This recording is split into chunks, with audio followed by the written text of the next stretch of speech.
Good morning and welcome to Path of Evolution. આપણે last time બે પ્રશ્ન હતા, એમાં એક પ્રશ્નનો જવાબ આપ્યો હતો, બીજો પ્રશ્ન પણ એના લગતો જ હતો, એને આજે કવર કરીએ. તો પહેલો પ્રશ્ન એ હતો કે આપણને જ્યારે સત્સંગ સભામાં જઈએ, કોઈ જાતે આપણે ભગવદ્ ગીતાનું અધ્યયન કરીએ, ત્યારે બુદ્ધિથી તો બધું સમજાઈ જાય છે, ઇન્ક્લુડિંગ ફિલોસોફી પણ સમજાઈ જાય છે. આજે 7 ફિલોસોફી છે, એની ઉપર આપણે પ્રવચન આપવું તો આપી શકીએ, સમજાઈ જાય છે, બુદ્ધિથી સમજાઈ જાય છે, એનો કોઈ પ્રોબ્લેમ નથી. પણ જીવનમાં જે ભગવાન જીવનમાં આપણા ફેર લાવવા માંગે છે, જીવનમાં અંદરથી જોઈએ તો કંઈ ફેર પડતો નથી. અંદરથી કંઈ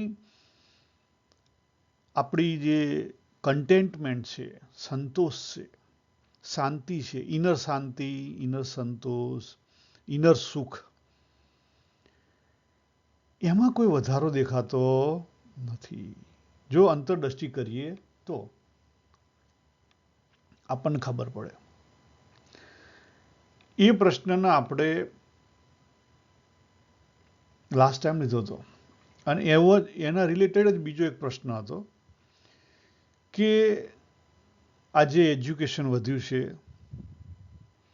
આપણે ઇઝીલી શાસ્ત્રો વાંચી શકીએ છીએ, વિચારી શકીએ છીએ, એટલે એજ્યુકેશન વધ્યું એનો કોઈ સવાલ નથી. પણ એજ્યુકેશનને લઈ આખો જે સમાજ છે,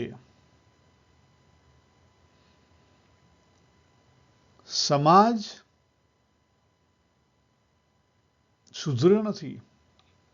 સમાજમાં જો અત્યારે જેટલું એજ્યુકેશન વધ્યું છે, એને લઈ સમાજમાં કોઈ ફેર નથી પડ્યો. લોકોના માનસિક દુઃખો વધી રહ્યા છે, હોસ્પિટલો વધી, ડૉક્ટરો વધ્યા, બરાબર. સમાજની અંદર આજની તારીખે લોકો પહેલાં છેતરપિંડી અલગ રીતે કરતા હતા, અત્યારે અલગ રીતે કરે છે. તમારા એકાઉન્ટ હેક થઈ જાય છે, બરાબર, તમારા પૈસા હેક થઈ જાય. આટલું બધું વર્લ્ડ ઉપર કન્ટિન્યુ લડાઈ ચાલી રહી છે. શું લડાઈ કરવાવાળા ભણેલા નથી? તો પછી આવું કેમ ચાલે છે? મારે કહેવાનો અર્થ પ્રશ્નકર્તાનો પ્રશ્ન સાચો છે કે ભણતર વધ્યું, એજ્યુકેશન વધ્યું, એને લઈને દેખાય છે કે લોકોની સમજ વધી, સત્સંગ પ્રત્યેની સમજ વધી, સ્પિરિચ્યુઆલિટી પ્રત્યેની સમજ વધી, પણ સાથે સાથે સમાજની અંદર એટલી જ નેગેટિવિટી ચાલુ જ છે. સમાજ સરળ થવાની જગ્યાએ કોમ્પ્લેક્સ બની રહ્યો છે. માણસ સરળ થવાની જગ્યાએ કોમ્પ્લેક્સ થઈ રહ્યો છે. માણસ નિર્દોષ થવાની જગ્યાએ સ્માર્ટનેસ, કપટી બની રહ્યો છે. ભોળો થવાની જગ્યાએ કપટી બની રહ્યો છે. આવું કેમ?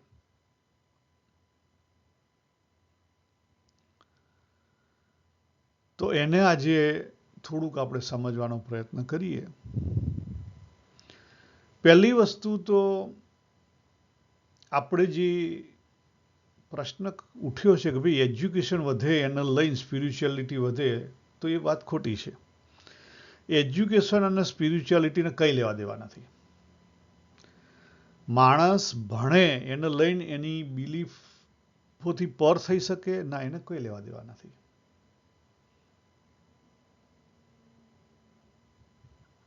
બીજી વસ્તુ કે એજ્યુકેશન શું પ્રોવાઈડ કરે? એજ્યુકેશનના કારણે આપણી અંદર વર્ડલી સ્માર્ટનેસ આવે, પણ જે કંઈ દુનિયાદારીની જે કંઈ એક્ટિવિટી છે એની સ્માર્ટનેસ આવે. દાખલા તરીકે આપણે હોમ લોન લેવા જઈએ તો આપણે કેલ્ક્યુલેટ કરીએ કે ભાઈ નેબ બેંક છે આટલું લે છે, અને પછી આજે વેસ્ટપેક બેંક છે આટલા ચાર્જ કરે છે, આ આટલી ફી ચાર્જ કરે છે, આમ થાય છે, પેલું થાય છે, આટલા પર્સન્ટેજ આપે છે, પેલું એટલા પર્સન્ટેજ આપે છે, 3-4 કોટેશન લાવીએ, બધું કરીએ. અને કોઈ વાર કોક બેંકે બહુ નીચું આપ્યું હોય તરત આપણને ડાઉટ જાય કે આટલું પોસાય એવું નથી, ના કેવી રીતે આટલું નીચું વેચી શકે?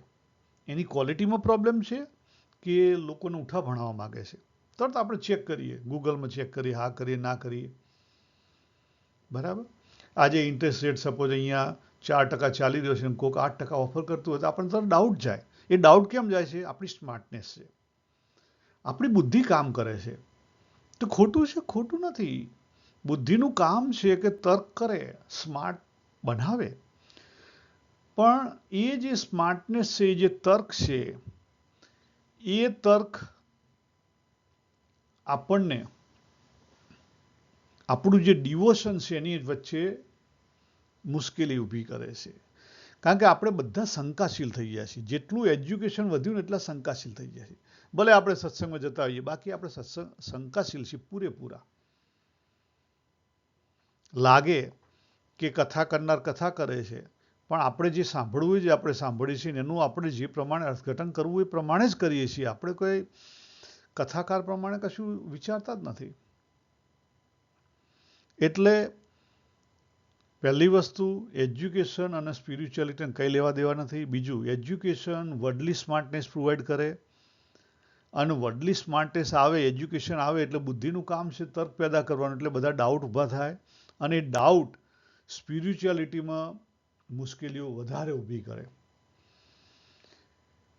એટલે એજ્યુકેશનના કારણે, ડાઉટના કારણે માણસ વધારે કોમ્પ્લેક્સ થયો સરળ થવાની જગ્યાએ. પણ એવું નહીં સમજો કે ગામડિયા માણસ ભોળા છે. ના ના ના. એ જ્યાં સુધી એમને ખબર નથી ત્યાં સુધી એ વિષયમાં એ ભોળા છે, બાકી એ ભોળા નથી. હવે આજે દેખાય સ્ક્રીન ઉપર બેઝ કયો છે? બેઝ એ છે કે જ્યારે પુરુષ અને પ્રકૃતિ બેનું મિલન થયું અને એને લઈને આખું વર્લ્ડ ઊભું થયું, એટલે પ્રકૃતિની અંદર જે સ્વતંત્ર શક્તિ છે એનો જીવે મિસયુઝ કર્યો. જીવને જે સ્વતંત્રતા મળેલી છે એનો મિસયુઝ થયો, અને આપણે પ્રકૃતિ લઈને આવ્યા. જો પ્રકૃતિની અંદર ચાર વસ્તુ અગત્યની છે. પહેલી વસ્તુ આપણે કઈ લઈને આવ્યા? 4 વસ્તુ: આહાર, નિદ્રા, ભય અને મૈથુન. આ 4 વસ્તુ આપણી બેઝિક આપણે લઈને આવેલા છીએ. શરીર ટકાવવા માટે આહાર જોઈએ, એટલે નેચરલ ટેન્ડન્સી આપણને આપેલી છે.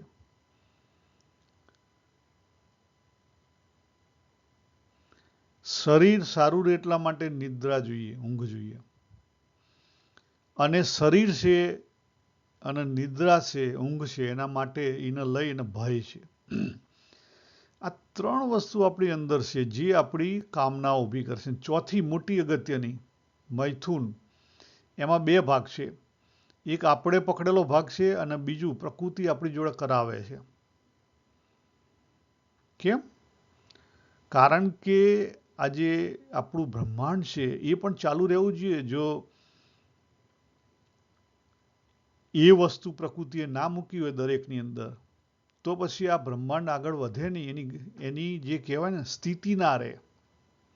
એટલે ઉત્પત્તિ, સ્થિતિ અને પ્રલય. સ્થિતિ રહે એના માટે ચોથું તત્વ મૂકેલું છે, પણ એમાં આપણને ભોગમાં ફસાણા છીએ. એટલે વાસના આપણી જે ભોગની સમજણ છે એને લઈને ઊભી થઈ છે. હવે જ્યારે ભોગની સમજણ ના હોય, દાખલા તરીકે સ્માર્ટફોન છે, બરાબર? સ્માર્ટફોન જેને વાપરતા જ ના આવડતો હોય અને એને તમે બતાવો નહીં, તો એને કદી એની વાસના ઊભી થાય નહીં. આપણે પહેલાં ગામડે એવા માણસો હતા કે જેણે કદી વિમાન ના જોયું હોય કે ટીવીમાં કંઈ જોયું ના હોય, તો એ લોકો ત્યાં સુધી સરળ હતા કે જોયું નહોતું એટલે રસબુદ્ધિ પેદા નહોતી થઈ. શું થયું? રસબુદ્ધિ પેદા નહોતી થઈ. પરંતુ રસબુદ્ધિ તો પડેલી છે, ઊભી નથી થઈ, એ બરાબર છે. એટલે આપણે ત્યાં બે માર્ગ ઊભા થયા. તમે જો અત્યાર સુધીના વિચારકો, તમે જો મોટા મહાત્માઓ, સંત મહાત્માઓ, અવતાર, એ લોકોની જે ફિલોસોફી છે એમાં તમને બે ભાગ જોવા મળશે. એક ભાગ છે જેના આપણે નિવૃત્તિ માર્ગવાળાનો ભાવ, પણ એ ભાઈ શબ્દ સાચો નથી. એક માર્ગ છે ભાગોનો માર્ગ, અને બીજોનો માર્ગ છે જાગોનો માર્ગ. જાગી જો, બીજા કે ભાગી જો. ખ્યાલ આવે? હવે ભાગી જો તો કદાચ યસ, આ જીવન તો તમારું ઘણીવાર ભાગી જવાથી પ્રોબ્લેમનું સોલ્યુશન આવી જાય ટેમ્પરરી.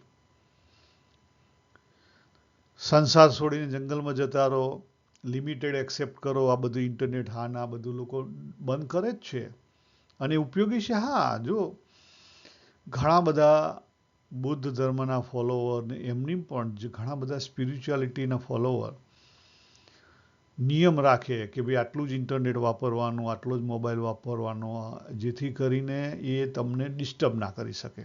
સાદું જીવન કરી નાખે, નિયમબદ્ધ જીવન કરી નાખે. દાખલા તરીકે આપણે જોઈએ તો જૈન સમાજ છે, સ્વામિનારાયણ સમાજ છે, બુદ્ધ સમાજ છે, એમાં ઘણા બધા નિયમો છે. લોકો બહુ સાદું જીવન જીવવા માટે બધા નિયમો પાડે. અને ગાંધીજી જેવા મહાત્માએ પણ આવી સલાહ આપેલી, બરાબર. પરંતુ અત્યારનો જે જમાનો છે, 21st સેન્ચુરી, એમાં બે હાથમાં લાડવા મળે એમ નથી. તમારે સાદું જીવન જીવવું છે ને પૈસા પણ જોઈએ છે, તો બે હાથમાં લાડવા મળે નહીં. છોકરા પણ સારી કોલેજોમાં અને સ્કૂલમાં ભણાવવા છે, બે હાથમાં લાડવા શક્ય નથી. પ્રકૃતિના ફિલ્ડમાં બે હાથમાં લાડવા શક્ય નથી. એટલે તમે બહુ જ નિયમબદ્ધ જીવન કરી નાખો. It's a good thing, yes. એક હદ સુધી સારી બાબત છે, જેને હું ઘણીવાર કહું છું, બરફની પાટ મૂકી દીધી. બરફની પાટ મૂકી દો એટલે શું થશે? અંદર રસબુદ્ધિ છે, પણ રસબુદ્ધિને એવા પ્રસંગો ઊભા નહીં થાય કે જેથી કરીને તમે એમાં સપડાશો નહીં. ભગવાન સ્વામિનારાયણે પેલા 7 માળની હવેલીની વાત કરેલી, બરાબર. એવું જ અત્યારે દાખલા તરીકે તમે નિયમ હોય ને તમે ક્યાંય ના જતા હો તો દેખીતી વસ્તુ છે, એના લઈને જે કંઈ બેડ ઇફેક્ટ છે એ ના આવે. એટલે જે નેગેટિવ બાબત છે એમની વાત નથી, પણ તમે તમારું જીવન કેટલી હદ સુધી સાદું કરી શકો, કેટલી હદ સુધી તમે કંટ્રોલ કરી શકો. અને એ જે વટલો ભાગ છે, કારણ કે તમે વચ્ચે આવી ગયા, તમારી અંદર રસબુદ્ધિ પડેલી છે, ભોગવવું છે, ભોગ અંદર પડેલો છે, તમે વચ્ચે પાટ મૂકી દીધી છે અને એને તમે બહાર નીકળતા રોકી રહ્યા છો. પણ એ સોલ્યુશન છે ના, પરમેનન્ટ સોલ્યુશન નથી. તમે ગમે એટલી વાત કરો કે હું આત્મા છું, આ છું, પેલું છું, ગમે એટલું જીવન બહુ જ સ્ટ્રોંગ કરવા માંડો નિયમથી, પણ તમને એની અનુભૂતિ નહીં થાય. ચેક કરો, ચેક કરી જો જાતે. 6 મહિના 12 મહિના પાડી જો. એ અધૂરો માર્ગ છે. મેં તો પ્રયોગ કર્યા છે, પણ અધૂરો માર્ગ છે.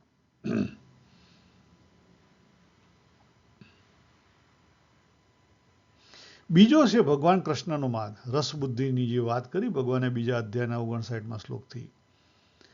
એમાં ભગવાને શું કીધું કે જે જીવન છે એને એક્સેપ્ટ કર, એક્સપિરિયન્સ કર અને એમાંથી લર્ન કર. અને શું કરે? સમત્વ ડેવલપ કર. અનુભવથી સમત્વ ડેવલપ કર. અંદર એનર્જી છે એને બેલેન્સ કર, હાર્મોનાઇઝ કર. જાગી જા, ઊંઘતો ના રહે. શું? જાગી જા. એટલે ઘણા બધા મહાત્માએ આ માર્ગ પણ આપ્યો છે, જાગો. બરાબર. અંતે કરવાનું શું? જીવનની અંદર સરળતા આવવી જોઈએ, સહજતા આવવી જોઈએ, નિર્દોષતા આવવી જોઈએ, સાચા અર્થમાં. સાચા અર્થમાં, ગમે તેમ નહીં.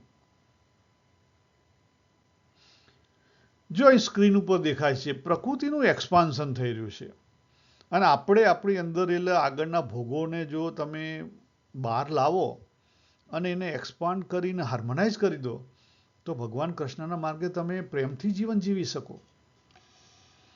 અને ઈશાવાસ્ય ઉપનિષદની અંદર આ જ વાત કરી છે જો 16મા શ્લોકની અંદર કે પહેલું પ્રકૃતિ ભ્રમને ઓળખો. એનાથી એને કંટ્રોલ કરવાનો કે એને દબાવવાનો પ્રયત્ન નહીં કરો.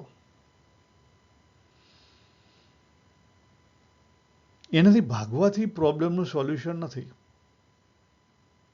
ભાગીને જશો ક્યાં? ક્યાં સુધી ભાગશો? બીજી વસ્તુ છે પ્રકૃતિને સાચા અર્થમાં સમજવી પડે. પ્રકૃતિ એક્સપાન્શન તો થઈ રહી છે પણ સાથે સાથે પ્રકૃતિ લયમાં ચાલે. કેવી ચાલે? લયમાં ચાલે. નેગેટિવ પોઝિટિવ, દિવસ રાત, સવાર સાંજ. હવે જો આપણે આખું વર્ષ જોઈએ તો ઉનાળામાં દિવસ મોટો હોય, શિયાળામાં રાત્રિ મોટી હોય. પ્રકૃતિમાં પણ એવું છે. એક લય ચાલે, એ લયની અંદર 60% પોઝિટિવ ચાલતું હોય, પાછો એ લય બદલાય ધીરે ધીરે ધીરે ધીરે 60થી ઓછો થતો થતો 50 થાય પાછો ધીરે ધીરે છેક 40 સુધી જતો રહે. જેમ પેલું વેવ ચાલતા હોય ને એમ અપ્સ એન્ડ ડાઉન થયા કરે. 40થી 60 પોઝિટિવ 40 એ પહોંચ્યું હોય તો પાછું 60 ઉપર જાય, 60 પહોંચી પાછું આવે. એટલે નેગેટિવ 40 પહોંચ્યું પાછું 60 જાય પાછું આવે. એટલે પ્રકૃતિની અંદર તો ચાલી રહેવાનું. એના કારણે તો તમે જો આ બધી જનરેશન આવે છે. આપણે ત્યાં જનરેશન કહેવાય છે ને કે જનરેશન એક્સ વાય ઝેડ. બરાબર. એ બધી જનરેશનો કે શેના ઉપરથી આવી? આ લય ઉપરથી આવી. એક સમય એવો હતો કે જેની અંદર એક વસ્તુનું પ્રાધાન્ય હોય અને એને લઈને જે કંઈ લોકો જન્મ્યા મોટા ભાગે એની ઉપર એની ઇફેક્ટ રહી. પણ એને ભગવાન કૃષ્ણએ શું વાત કરી? એને સમત્વમાં લાવવાની વાત કરી. ભગવાન કે લય તો રહેશે, એનાથી ભાગીને તું જઈશ ક્યાં? બહારના લય આવવાના, અંદરના લય એ પણ આવવાના. જો છેલ્લે 5મા અધ્યાયમાં ભગવાને વાત કરી કે જ્યાં સુધી તારી શારીરિક સ્થિતિ સારી છે ત્યાં સુધી આ જે વેગ આવે છે ને કામ અને ક્રોધના વેગ એને ઓળખતો થાય અને એને ડાયજેસ્ટ કરતો થઈ જાય. આ બે વસ્તુ તું કરી નાખીશ તો ઓટોમેટિકલી તારી અંદર સમત્વ આવશે, સરળતા આવશે, સહજતા આવશે. અને સરળતા આવી બહારના એટીટ્યુડમાં તો અંદર તારું અંતઃકરણ છે ને નિર્દોષ થઈ જશે. અંતઃકરણ કેવું થઈ જશે? નિર્દોષ થઈ જશે. એટલે જે સમાજની પ્રશ્ન છે કે ભાઈ સમાજમાં એજ્યુકેશન વધ્યું એના કારણે સરળતા નથી આવી, ના આવે. એને કંઈ લેવા દેવા જ નથી. એજ્યુકેશનના કારણે કોમ્પ્લેક્સિટી વધે અને કોમ્પ્લેક્સિટી કારણે કપટ વધે. ડાઉટ વધે એના કારણે કપટ વધે. એકબીજાને બનાવવાની વાત થાય. અત્યારે જો જોબ પ્લેસ ઉપર પણ આપણે એકબીજાને બનાવીએ છીએ, વર્કિંગ ફ્રોમ હોમમાં બનાવીએ છીએ, સત્સંગમાં બનાવીએ છીએ. યસ, સત્સંગમાં બનાવીએ છીએ. દેખાદેખી અને બનાવટ કેમ અત્યારે વધી જાય છે? મીડિયા, ઇન્ટરનેટ અને એજ્યુકેશન. દેખાદેખી અત્યારે કેમ વધી ગઈ છે એનું આ કારણ છે. અને જ્યાં સુધી એ વધી છે ત્યાં સુધી સમાજ સરળ કેવી રીતે થાય? ના થઈ શકે. સહજ કેવી રીતે થાય? ના થઈ શકે. બાળક નિર્દોષ છે, ભોળું છે, યસ, પણ ક્યાં સુધી? એની બુદ્ધિનો વિકાસ નથી થયો ત્યાં સુધી, એની એનર્જી ફાટી નહીં ત્યાં સુધી. એ જ નિર્દોષ બાળક 14 વર્ષનું થાય ને એનર્જી ફાટે કામ શક્તિની, અને પછી 18-20 વર્ષનું થાય તો જો એને સાચું માર્ગ ના બતાવ્યું હોય તો એ ખોટા માર્ગે જઈ શકે. એની બાળપણની નિર્દોષતા એને કામ આવે નહીં. કોઈ ગામડિયા છે, એને સમજણ નથી એના કારણે ભોળા છે. ખબર નથી એના કારણે ભોળા છે, નંબર 1. નંબર 2, એની પાસે બુદ્ધિ અને એના બુદ્ધિને લઈ અને જે કંઈ સાધનો છે, દાખલા તરીકે સ્માર્ટફોન, એની જે કંઈ ઉપયોગ છે, એ બધી વસ્તુ નથી, બિચારાપણું છે. 2 વસ્તુ છે, એક ખબર નથી અને બિચારાપણું છે, અવેલેબિલિટી નથી. આ 2 વસ્તુ છે એને લઈને દેખાય છે. બાકી જે આપણે લઈને આવેલા છીએ એ વાસના તો એની અંદર એટલી જ છે અને એની અંદર તાકાત એટલી છે. ઉપરથી જો એના 2 વસ્તુ મળે ને, સમજણ મળે અને વર્લ્ડલી કમ્ફર્ટ મળે, તો એ આપણા કરતાં પણ વધારે કપટી બની શકે, કોમ્પ્લેક્સ બની શકે, તમને ઉઠા ભણાઈ શકે. ખરેખર સાચું શું કરવાનું છે? જે વ્યક્તિને સમજ પડી, અનુભવમાંથી પસાર થયો અને એને ખબર પડી કે ભાઈ આજે હું દેખાદેખી કરું છું, ખોટી સ્માર્ટનેસનો ઉપયોગ કરું છું બીજા પ્રત્યે, એ અંતે તો હું મારા પોતાના પગ ઉપર કુહાડી મારી રહ્યો છું. એનાથી ખરેખર મારું તો ભલું થતું નથી, મારું ભૂંડું થઈ રહ્યું છે. જો મિથ્યાચાર સાચા અર્થમાં સમજાઈ જાય ને કે આ મિથ્યાચાર મારા માટે જ ખોટો છે, તો મિથ્યાચાર મુકાઈ જાય. આ જે સ્ક્રીન દેખાય છે ને, મિથ્યાચાર સાચા અર્થમાં સમજાય તો આ મિથ્યાચાર મુકાઈ જાય ઓટોમેટિકલી અને માણસ સરળતામાં આવી જાય, સીધો થઈ જાય.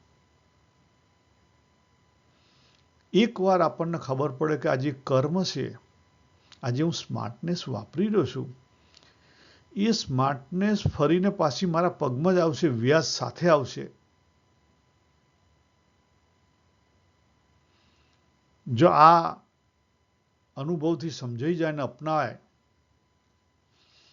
તો સાચી નિર્દોષતા આવે, તો સાચી સરળતા આવે અને તો પછી રાગ અને દ્વેષ મુકાય.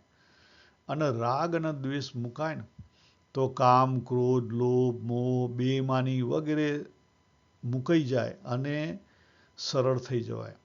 અને સમજીને જેણે મૂક્યું એ જ્ઞાની.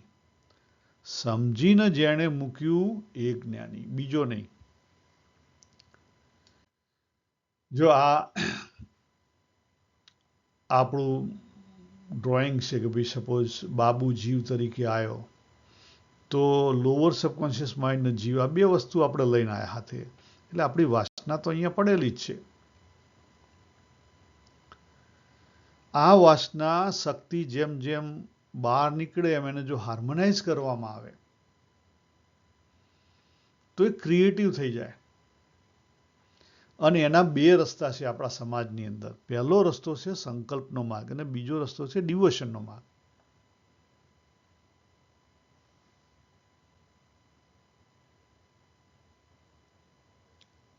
પણ એ બંને તમારે જાતે કરવા પડે. તમે બીજા લોકો તો તમને માર્ગદર્શન આપી શકે, તમારા ગુરુ છે, ભગવાન છે, શાસ્ત્રો છે, બધા માર્ગદર્શન આપી શકે. તમારા વતી કોઈ કરી શકે નહીં. ભગવાન કૃષ્ણ આયા, ભગવાન રામ આયા, ભગવાન સ્વામિનારાયણ આયા તો પછી એમના બધા સત્સંગ ખાલી હાથ બતાવીને બધાને હાથે ના લઈ જાય. તમારા વતી કોઈ ના કરી શકે, તમારે જાતે કરવું પડે. એ માર્ગદર્શન બતાવી શકે, એથી વિશેષ કંઈ નહીં. અને એથી આગળ ભગવાન કૃષ્ણએ જે વાત કરી ત્રીજા અને ચોથા અધ્યાયની અંદર કે આપણે આપણું પોતાનું જે અંદર ઇનર એટીટ્યુડ છે, આપણો સ્વધર્મ છે, જે લઈને આવ્યા છીએ, અહીંયા આપણે લઈને આવેલા છીએ, આપણી પોતાની કેટલીક સ્કિલો લઈને આવેલા છીએ, કેટલીક વાસનાઓ લઈને આવ્યા છીએ, બંને લઈને આવેલા છીએ. સ્કિલ પણ લઈને આવ્યા છીએ, વાસના પણ લઈને આવ્યા છીએ. તમે સમાજમાં જુઓ તો ખબર પડશે કે આપણે સ્કિલ પણ લઈને આવ્યા છીએ, વાસના પણ લઈને આવેલા છીએ. એને સમજી અને એ પ્રમાણે હથિયાર વાપરે. ભગવાને જે હથિયાર બતાવ્યા એ પ્રમાણે વાપરે. કયા હથિયારો બતાવ્યા? દેહ લેવલે આપણનો પ્રશ્ન હોય તો કર્મથી ઉકલે, સેવાથી ઉકલે. કર્મ કહેતા સેવાથી ઉકલે. દેહ લેવલે આપણી અંદર ચળ હોય ને તો એ સેવા સિવાય જાય નહીં. સમજી લો. એના પછી કથા સાંભળવાથી એની ચડ ઉતરે નહીં.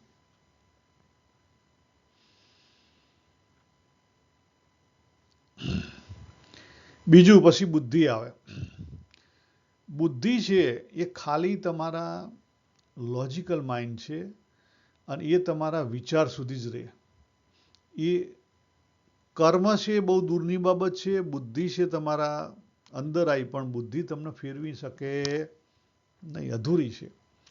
કેમ? બુદ્ધિનું ડેવલપમેન્ટ આપણું ઘણું પાછળથી થાય. 5 વર્ષથી લઈને 12 વર્ષ સુધી બુદ્ધિનું ડેવલપમેન્ટ થાય. 12, 13, 14 વર્ષ સુધી મેક્ઝિમમ. તો બાબુ કાકા 59 વર્ષના બોલે છે, એની બુદ્ધિ 14 વર્ષની. યસ. પછી એની અંદર સંગ્રહ થાય કે ભગવદ્ ગીતા મોઢે છે, કે વચનામૃત મોઢે છે, કે સિવિલ એન્જિનિયરિંગનું ઘણું બધું મોઢે છે, બધું સંગ્રહ થાય. પણ એની જે ડેવલપમેન્ટ છે, આપણે આંકડા છે, મેથેમેટિક્સ એકવાર ભણી ચૂક્યા 1 થી 10, પછી એને ગોઠવવાની વાત આવે.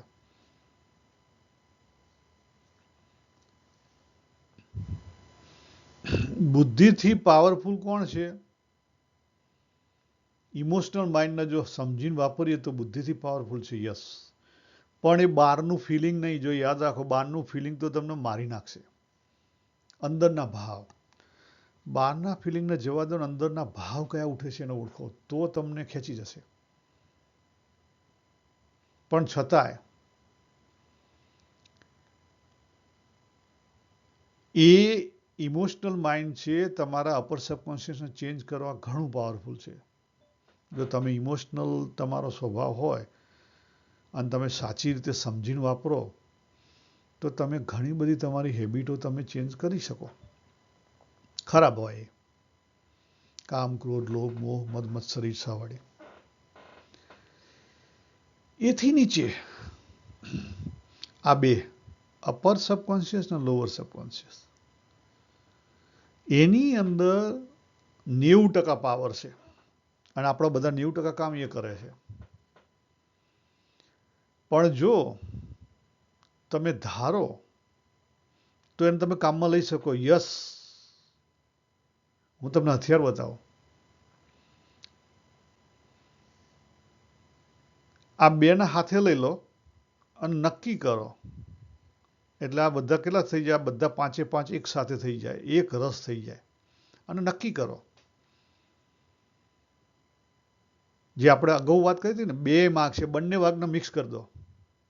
બંને. યસ. કેટલાક નિયમ રાખો જીવનમાં અને જાગી જાઓ. નિયમ વધારે નથી રાખવાની જરૂર, બહુ જ થોડાક રાખો. કયા જ રાખવાના?